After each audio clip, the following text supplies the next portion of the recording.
warm welcome to Smell the Coffee. It's a brand new week. It is the 24th of February. Tomorrow is payday. Yay! Oh, we are waiting, guys. We are waiting, and then 5 days thereafter is your payday. Yes. So just hang in there. What a long month.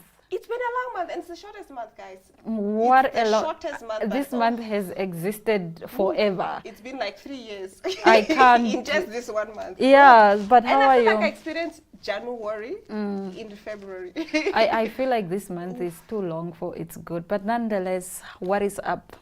It's all good. I mean, we were barely making it through to Tuesday, but here we are. How was the weekend? What did you do for the weekend? I didn't do anything. How was your weekend? Bruh, the same. Is this what adulting is? We just sleep in on the weekends because I guess we're so that exhausted. it is what it is. I really genuinely did not do anything. So, yeah, tell us in the comment section maybe how was your weekend? What did you get up to? I just remember going home. I slept. What I did do, I'm still doing, is the Hallelujah Challenge. I don't know if you've heard about it. No, I've not heard about it. What is that? Yeah, so the Hallelujah Challenge is this international challenge that happens as a Christian challenge. So you wake up at midnight and then you do a praise and worship. It's based on Acts 16:25, or then the scripture says Paul and Silas at midnight. Paul and Silas sang hymns and they prayed. So that's the Hallelujah Challenge. Basically, you wake up at midnight, you praise and worship, and then you pray. And then it says that when they did that, all doors opened. So the world is doing that so that all doors can open for them, be it doors of opportunity, doors of, I don't know, health, any door that you want to open in your life. Let's say you're working on maybe changing careers, or Yes. you want better pay. Even just spiritual doors, maybe you just want to be closer Eh. to God. Yeah, all doors, whatever you want. How long is the challenge for? The challenge lasted, I think when did it start? It started on the 10th of February, and it's ending on the 1st of March. So like if you go on TikTok, everyone's talking about it, everyone's doing it. So what happens, it's chaired by this Nigerian pastor. His name is Nathaniel Bassi. So at midnight, you then join the rest of the world through YouTube. So you listen to the YouTube. It's like you are streaming the church service. And it's with people as well. It's not like you are doing it alone. Yeah, no, it's with people. Everyone from the world can join. Yeah. I like that, actually. So yeah, so you're busy with that. So you've been up ever since. So I'm busy with that challenge now. Yeah. And yeah, that's maybe what I can say I've been doing. You know, the one thing I want to try out this year is the fasting for purpose. You know, what you do usually, like when you want something or you're struggling with a decision, you usually go on a fast. Yes. So I want to do that, but you have to hold my hand because last year I almost died, girl. Fasting is not for the faint at heart. By day 2, I was like, whoa. No, I think with fasting, especially for spiritual purposes, and even if you're fasting to lose weight, it's a mental thing. You first have to mentally prepare. Let's say you can't just wake up today, I'm fasting. Yes, no, that's you're what I gonna did. fail. That's what I did. So you need to mentally prepare, like take a week and then just tell yourself, or even a month, tell yourself, okay, on the 1st of March, I'm going to fast. I'm going to fast. I'm going to fast. Then you start reducing your portions of food so that when you do get there, like your body is somewhat prepared. It's not used to eating these chunks of food. Because if you are used to having breakfast, lunch, dinner, like snacks in between. Snacks in between, you will not survive even 2 hours of fasting. No. So you need to reduce your portions. But fasting is not like you need to only fast with like your doctor's recommendation because you will die.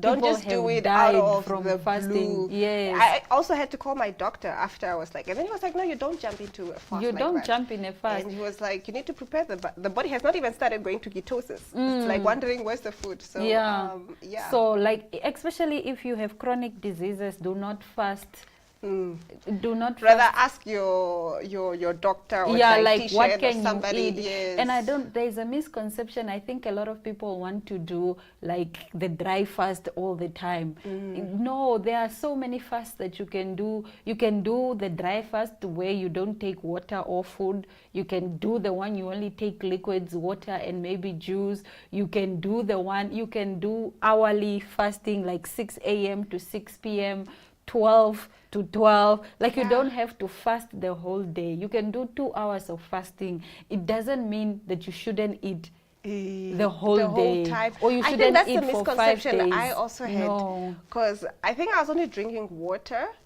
but nothing else. Like I was not taking in anything else. But I didn't know that I had those options. Like You what you're have saying so now. many options. You have the option to just take fruit and vegetables. That's the Daniel fast. Like fasting doesn't mean you shouldn't eat. You can fast from social media. It doesn't mean you can only fast from food. You can fast from all other things. Things that distract you, you can fast from them. I think social media is also one that I want to work on. Thank you for that, actually. Yeah. You can stay 2 days or 2 months or a year or 2 years away from social media. You fasted. Yes. Yeah. And it's not needed, guys. I know we live for social media, but it's not needed. But Yeah. you and I, we do have some interesting stories to get into on the other side of the break. To stay with Smell the Coffee.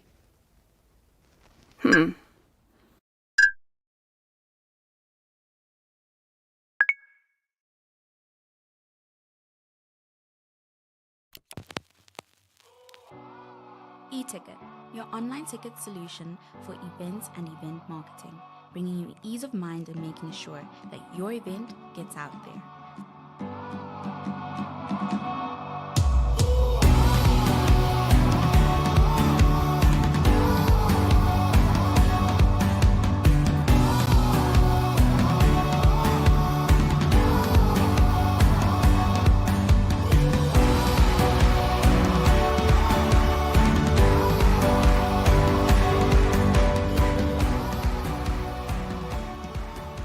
For more information, contact events@nhom.com.na.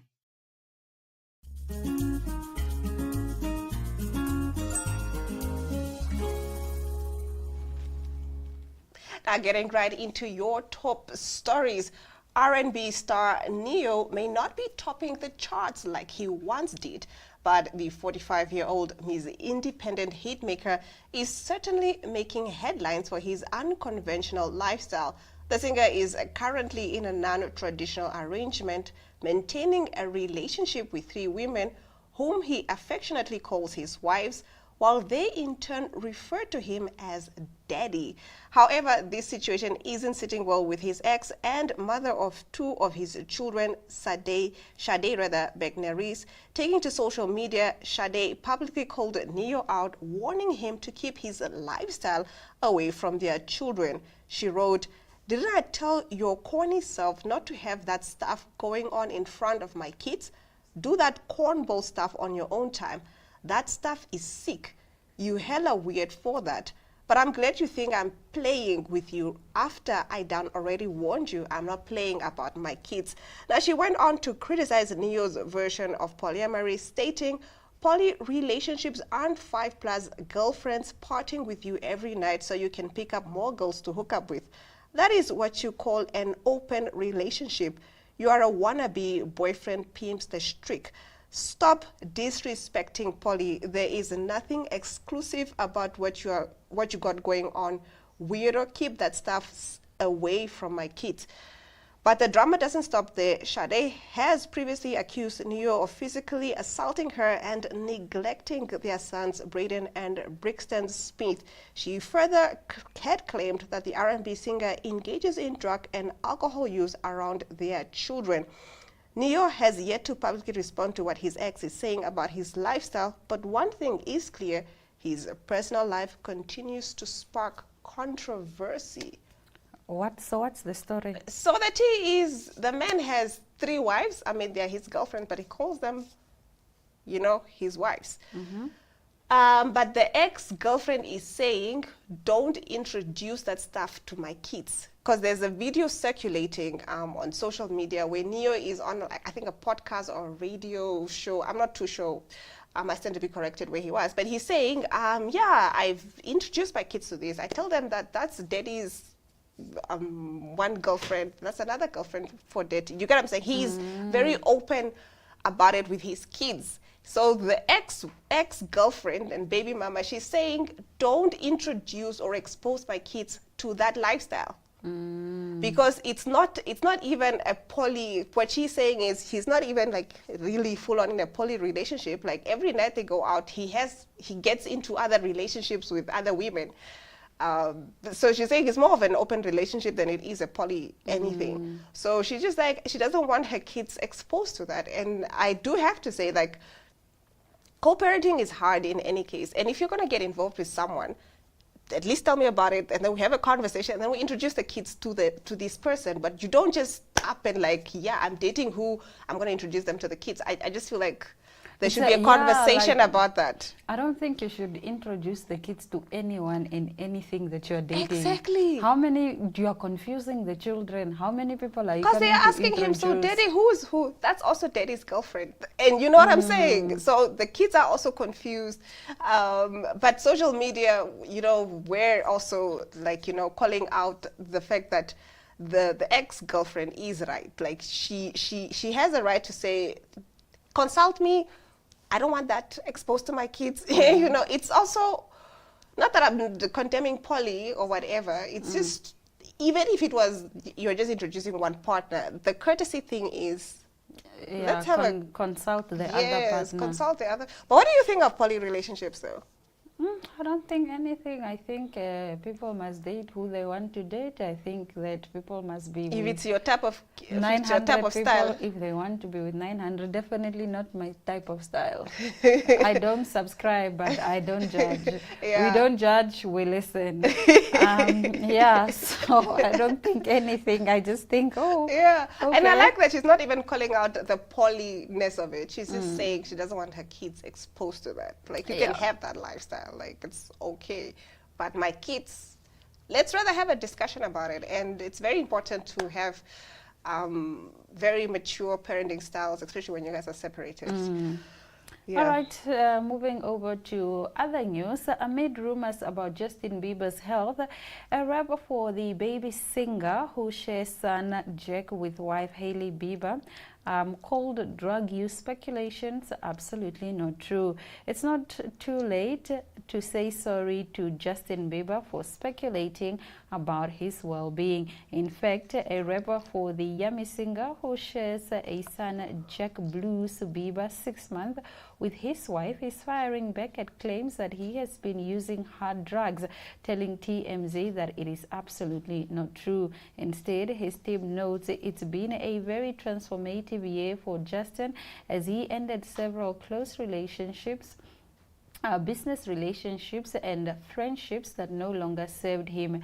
And as the Grammy winner's 31st birthday approaches on the 1st of March, he's focused on his family and music, not speculation about his health, which his rep calls exhausting and pitiful, and shows that despite the obvious truth, people are committed to keeping negative and harmful narratives alive.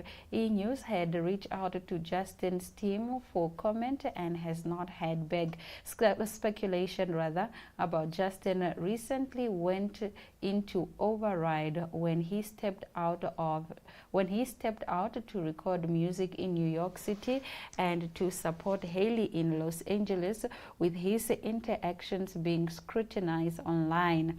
So amid these social media rumors and speculations of a rift between him and Hailey, Justin posted this online message: "It's time to grow up. It's time to grow up."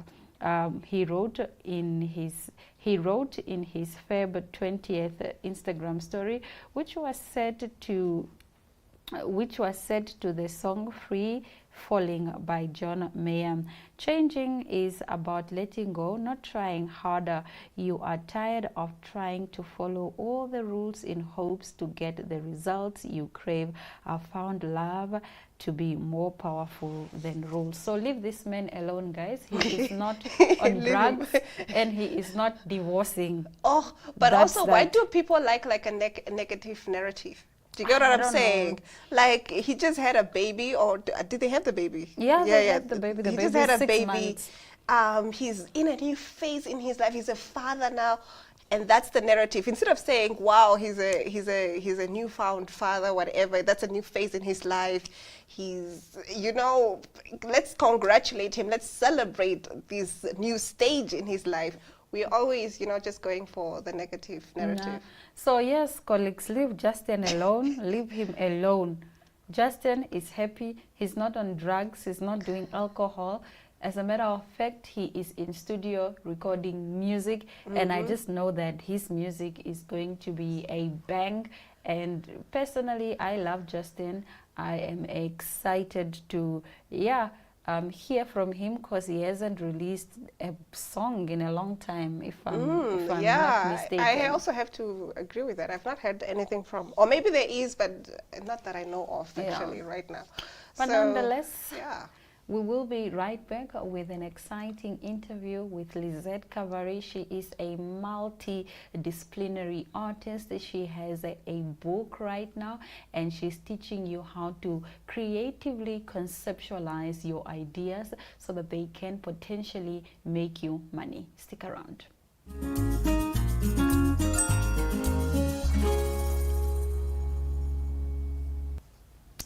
This morning on Smell the Coffee, we are joined by Lizette Cavari, and she is here to talk to us about all the artistic work that she has been doing. She is a multidisciplinary artist. How amazing does that sound? It just looks as though you have a lot of things on your CV. Like, I've been doing this, I've cemented myself in this industry. How are you doing, girl? I'm good. How are you? I am doing fantastic. Let's talk about a little bit about yourself. Give us your creative strategy, who you are in a nutshell. Okay, so I am a multidisciplinary artist, but I also have a degree in industrial psychology and arts, like an honors degree. So after I graduated, I did a lot of my work within the industrial psychology side.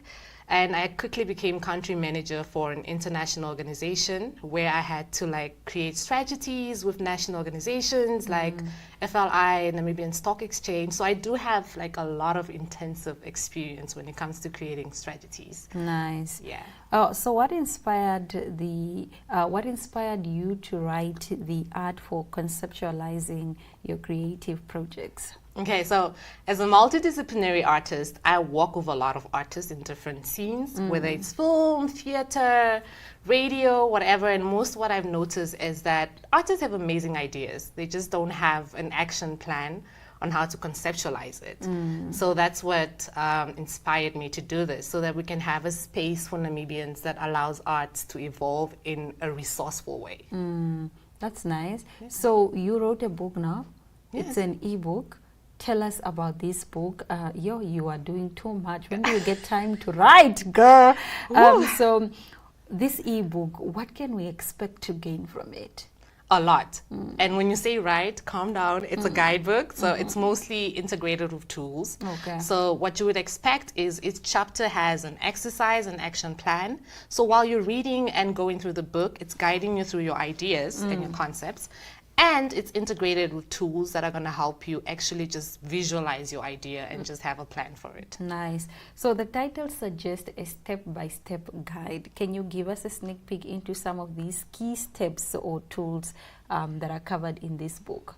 Yes, definitely. So basically, when it comes to creative process, it has a lot of stages, and the book is divided into those sections, and each section has an exercise that helps you. So it's mostly just how to bring your idea and create a roadmap for it. Yeah. You know, because as creatives, we tend to run with it a little bit. Yes. So we're railing it in.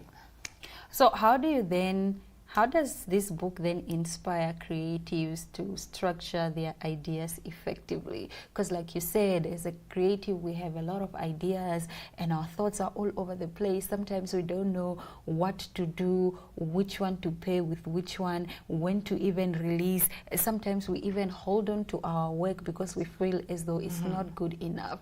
How can a creative effectively conceptualize these ideas and, you know, create magic of them? Yeah, no, definitely. The book is basically holding you accountable because it's making you create like plans, create deadlines, create call to actions for your idea, which means you're laying it down on paper, which allows you to also just do a pitch deck on the spot, because now you know what you're talking about, you know what's going on with your idea, and you know also who to align with in terms of the artistic space, because now you know, okay, now I need a photographer or a painter, because now you have already conceptualized the whole idea till the end. So you would know where to put in certain people. So it's helping you and holding you accountable in that sense. Nice. Okay, so what challenges do creatives often face when conceptualizing projects, and how does your book help them to, you know, overcome these challenges? Okay, so I would say challenges, especially based on my own experience, is that we do have a lot of blocks when it comes to our creative process. You come up with an idea and then you're just like, oh my gosh, I am so stuck. So this book is gonna help you just unblock those creative blocks, because now you're seeing it in a roadmap format, which allows you to just take a step back and then see what's missing within your vision and who you need in order to just add a little bit of that. So that's okay. how. So this book launches 22 February. How can people pre-order it, and where will it be available? Okay, so the book is launching on the 22nd of February. It will launch on our website, which is a long word. So I'm just gonna ask you guys to just follow follow us on social media at ArtHeart. HUT, not heart like the heart. Like heart of the or house. Duo. Yes. You know? Follow us there and then click the link in the bio. It's going to send you to our website, or also a link to the ebook where you can just directly purchase it there. Okay. The book is 150, correct? 150. It includes tools, like 6 tools, mind mapping. It includes a 7-action plan, 30-day roadmap, a lot of tools that are going to help you conceptualize your ideas. Awesome. And in the future, are we going to have like an implementation workshop where then you give us practical examples on how to use these tools perhaps? I would love to, but right now I'm doing one-on-one consultations with clients where they come with their ideas and then we just strategize for them. But eventually I would love to do workshops that just teach you a practical sense of it. But for now, no. Maybe the next book would focus more on how to write proposal for grants and fundings and all of that. I think that would go a long way. Yes. Like I would hit you up immediately because I'm trying to get funding for all my ideas. Definitely. So after you have conceptualized your idea, now you would have a clear plan on how to write a proposal on it. Yeah. And sometimes I think the mistake we make is that we don't know how to write proposals. We see people getting deals, but like, how do I get this deal from, you know, Eucerin, from Nivea? I see my colleagues, and sometimes my colleagues have been scouted, but now I'm not scouted. I need to scout myself and possibly put myself on. It's a challenge. I think you need to fill that gap because a lot of creatives don't know how to even pen. It's AI. I will tell you AI. Nah. You have to use AI. Come on, we're in the new world, guys. Yes. Use AI. All right. What advice do you have someone who is struggling to bring up their idea? For example, me, I have a lot of brilliant ideas. There are just too many, and I don't know which one would work with which one. I don't know when to release it, so I tend to just pack these ideas. My advice would be buy my book. Yeah, I love that. Because it will help you conceptualize the idea, and once you've done that, you know who you need, you know? Without that, you don't know who you need, you don't know where your idea is going, you don't have a plan for it. So what are we doing? What are we doing? Good We're question. just playing in our minds. Good question. So how do you see the creative industry in Namibia evolving, and what role do resources like your book play in that growth? I think it plays in the sense, I see Namibia art scene, we're very talented. Yeah. But we don't have like a developmental space that allows us to give these resources to people. So I would say we need to tap more into organizational development for the artists so that they can run their talent as a business and make it sustainable. And in order to do that, you need to have a clear vision of whatever you're doing and then place it properly and be able to get what you want. Yeah. Yeah. Okay, so what's next after this book? Any upcoming future books? Any upcoming events? Where are we seeing you next? I think for now, I would love to help artists in the background. I don't want to do the acting anymore or being in front of the camera anymore. So I think most of my work is going to help artists or like creating residency for Namibian artists here that allows them to collaborate with outside people. So I think I'm focused more on helping the artists develop themselves. That's nice.